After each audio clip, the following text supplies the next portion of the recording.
They're introducing the acts on Britain's Got Talent or offering up kangaroo anus in the jungle. They always do it with charm, warmth and wit. Ladies and gentlemen, it's Ant Dec.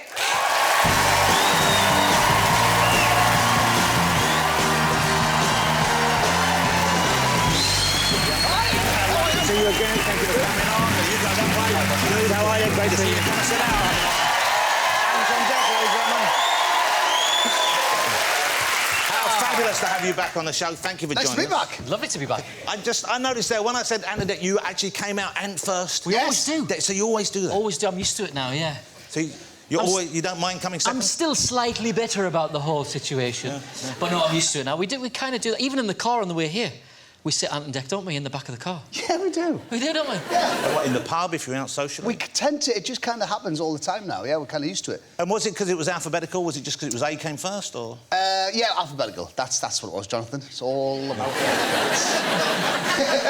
That's what I keep telling him, anyway.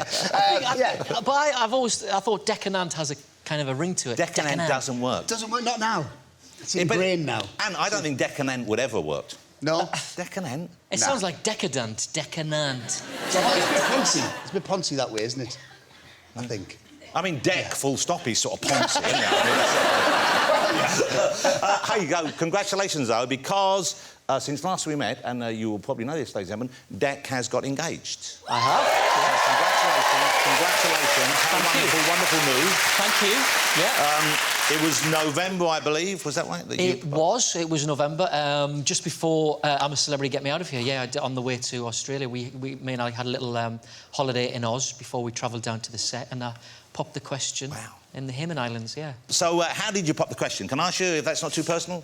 No, it was... I wasn't quite sure how I was going to do it, so I took the ring with me and I was looking for the opportunity to do it, and, you know, it's beautiful out there. We were on the Great Barrier Reef and we had a wonderful hotel and it was stunning everywhere. But I just didn't quite know how I was going to do it, and eventually it got to the last evening and we'd organised dinner on the beach, and we went round to the one side of the island, the only place on the island where you can see the sunset, and we just went round and we watched the sunset go down, and we did it on there, yeah, it was lovely.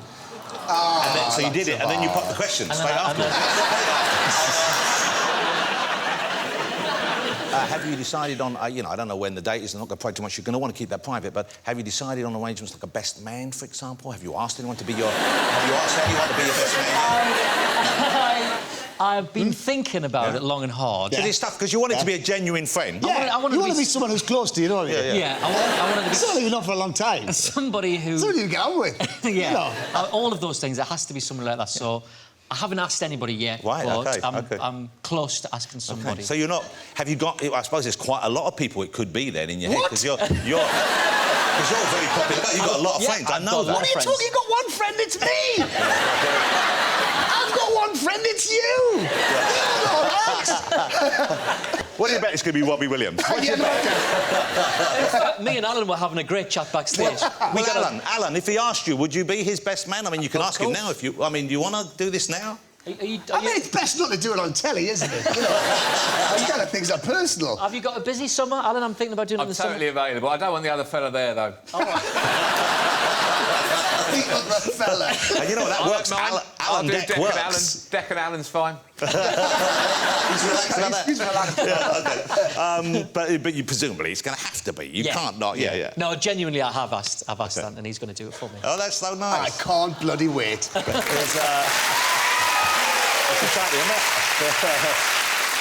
OK, here's exciting news. It's just been announced this week that you're doing a special documentary here for ITV. You've got your own show coming back, of course. I'll ask you about that. But you're doing a special documentary and you're interviewing Prince Charles. Yeah. OK. Yeah. Tell us about this and why you're doing this. What's important about it? It's to celebrate 40 years of the Prince's Trust, his charity.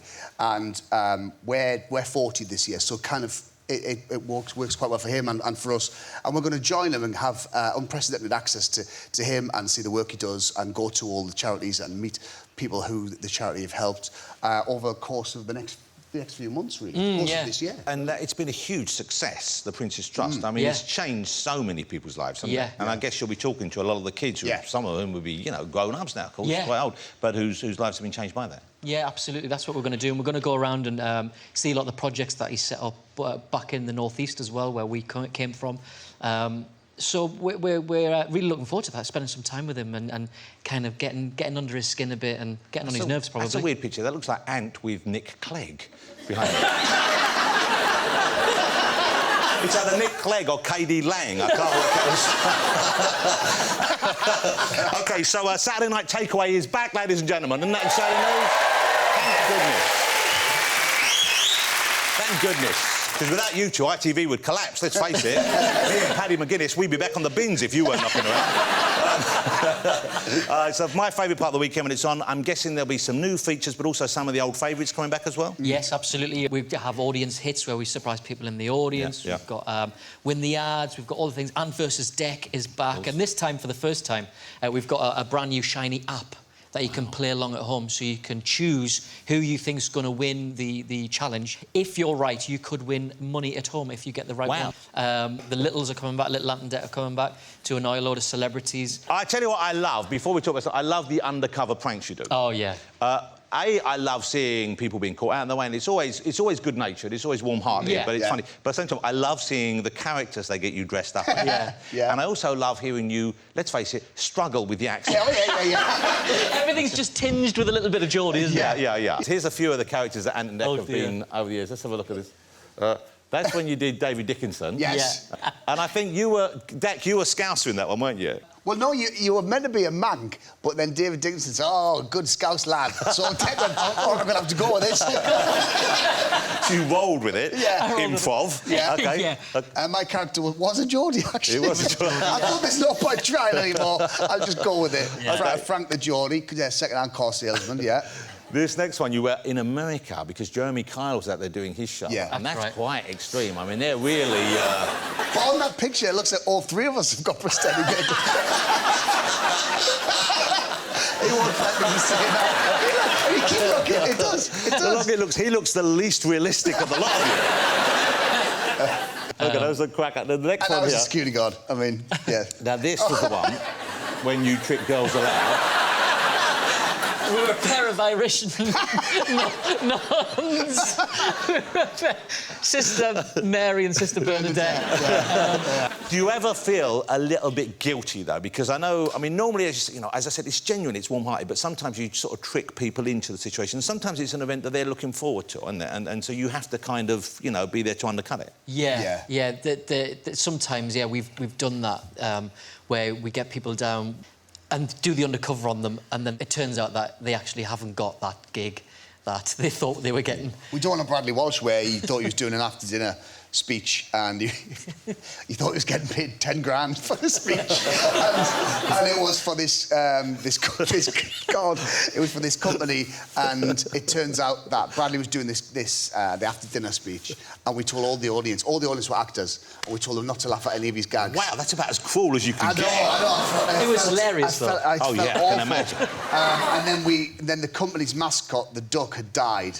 So the new mascot, I came out dressed as Dotty the Duck, started dancing around, which he didn't find funny at all. Then I took the head off. And then I think he took a swing at me and got in the taxi. He swore at me a lot, got in the taxi, stayed and wouldn't come back at all. And then they were eventually persuaded to come back. And then he kind of saw the funny side until we said, no, you're not getting the 10 grand. And then he got back in the car. Yeah, that took quite a lot of mending. OK. And, but we do one on Olly Murs as well, on the show this week, and Olly's been asked to do a waxwork for Madame Tussauds. Yeah. And so he genuinely has? He has, yeah. Okay. He has. Yeah. We found this out. So we thought, we can try and hijack this a little bit. So he'd been for a couple of sittings at Madame Tussauds, and we then rang his management company, who told him that he has to go back in because the guys at Madame Tussauds have come up with this 360 scanning device that you get in now, and he's going to be the first person in the country to get in there, and it scans you, and it's a bit like a 3D printer, and it'll print the waxwork. The whole body. Of course, that's all bollocks. I mean, and you two are the scientists in charge of this. Let's change the tone here a little bit. Well, first of all, before we get onto this, because something I want to show you, before we do that, is another big challenge this year. Ant Dec, I don't know if you've heard this, you're hosting the Brits. Yes. Oh, yeah, we are, yeah. So you're going to host the next Brits. That's going to be a big thing, 25th of February. You've done it once before, way back when. Yeah. Why come back and do it now? Well, to be fair, after we'd done it the first time, we vowed we wouldn't do it again because we didn't really enjoy... We were very young, and it's, you know, it's the biggest night in the music calendar. And it's a big crowd and it's a big crowd, and it is quite a tough gig. And it was just one of those things where I think we were just too petrified to enjoy it. We didn't really have fun, and we didn't enjoy it. So now when they came back like 14 years later, and we just said to each other, let's do it, you know, and let's have fun with it. And you know, we're older and wiser now, and you know, it's not going to freak us out, and we can just enjoy ourselves. Does it feel weird to think back in your career? Because of course we all know this. You kind of started as PJ and Duncan on TV, and then you had the music career. Yeah. And you were actually nominated for Brits. A Brit. OK, you were nominated for A Brits. Yeah, we were nominated in 1995. So... and you were nominated as Best Newcomers. Best Newcomers in 1995. And did you win that year, or did you...? We didn't win. We were a very, very close second place to a band called Oasis. Oh, right. Whatever happened to them? Well, you were robbed. Yeah, weren't we? You were robbed. But do you... I mean, I know we had that thing recently where everyone was going about Ready to Rumble again, and that came back, and you had another... That was a hit all over again. But do you miss that? Or is there a moment you think, you know, I wish we'd gone down that path? I wish we'd expressed ourselves musically. No. No. Do you not miss performing the songs and doing that? No. It's... No. We knew we weren't, you know, songwriters. We weren't really that talented singers, and it was, you know, we got the gig. We were written out of Brighton Grove. Yeah. We were kind of pensioned off at 18, and we got offered the record contract, and it was a lot of fun for like 3 years. And we travelled the world and stuff, and done silly. Wow. But that's your first album with K.D. Lang, wasn't it? But yeah, we were both glad when it came to an end. Yeah. But I used to follow that because it was kind of that period when rap and hip hop, which is kind of the dominant popular music now, but that was just emerging as a strong force. And so even though you weren't, you had to do the rap shapes and all that. I mean, it was kind of weird. Were you pre-Eminem as well? Were you choreographed? So you were the first white rapper. Yeah, really. Yeah, that's what I'm trying to say. Dre saw you on TV, said, "I've got to find one of those." Yeah, it was weird. We left Biker Grove and we needed something to do when we got offered this deal. So we kind of treated it like another job, a bit like an acting gig. So, you know, we played the parts. Well, I think you played the part very well, and to prove that, I'd like to share with you a moment which hasn't been seen for many years, I believe. This is one of the... It's not that video again, is it, from last time? No, this is even better. Oh, I think you're going to squirm even more, because... and this is a special Valentine's gift from me and from this show to you. Eternal Love was the track. I know you remember that. That was a minor hit. Eternal Love was a minor hit for you guys, wasn't it? But it had a beautiful message and some beautiful, beautiful lyrics, you know, something about the smell of sun cream, you know, such a familiar smell. I mean, it was romantic. And happy Valentine's, everybody. This is a live performance you did on London Tonight. What? Yep. And I want you to watch that, because Ant, I think, invents several whole new rap stances. I mean... And the anger... he's straight out of Brompton, or wherever it is. I don't know where it was.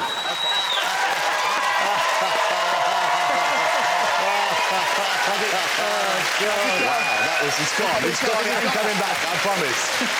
It's safe to come out. Wow. Oh, God. Wow. That's horrific. That is hardcore old school right there. What were we thinking, man? Wow. I love you kind of doing the gangster walk. And then singing about suntan lotion. Oh, God. Oh, it's horrible. Oh, dear. OK. Well, final thing before we move on, and you're going to stay with us for the whole show. I'm pleased to say they'll be here all night, ladies and gentlemen, which is exciting news. But the other big show of the many that Ant do, Britain's Got Talent, is almost on us again, of course. You've already been recording the audition phase, and all over the country. How many more to do, and where have been the big surprise hits that you found so far without giving them away in the country? Yeah, I don't know whether you saw, there's a bit in the newspapers this week about we found a Hypno dog. Yeah, I read this. A dog that hypnotises. I didn't know whether to believe this. Yeah. It hypnotises us. The dog hypnotised you? Hypnotised us, yeah. We had to have half an hour with the dog before the auditions. We sat in a room with the dog and a woman hypnotised us. Do you think maybe the woman had more to do with this No, than the dog? It was definitely the dog. Definitely a dog, yeah, well, that's what she said. Did us, and about 6 other people from the audience, 6 other just normal punters from the audience. And then we went out on stage, and the dog got up there, and we all came down, looked in the dog's eyes, and she spoke to us, and we were all out. And then we kind of all fell forward, and then she told us to do different things. So we forgot the number 7.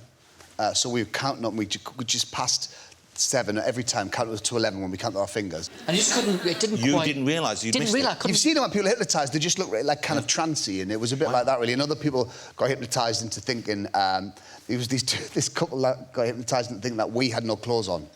That was the thing that was most distressing, wasn't the fact that I'd forgot the number 7, but that this woman said I'd got to put my clothes on because I had a tiny willy. Wow. She kept looking, and I looked at her and said, "You're all right." She kept saying, "Put your clothes on." She went, "My children watch this show." She went, "I'm not going to let them watch this show if you're walking around naked." And she went, "And that's nothing to be proud of."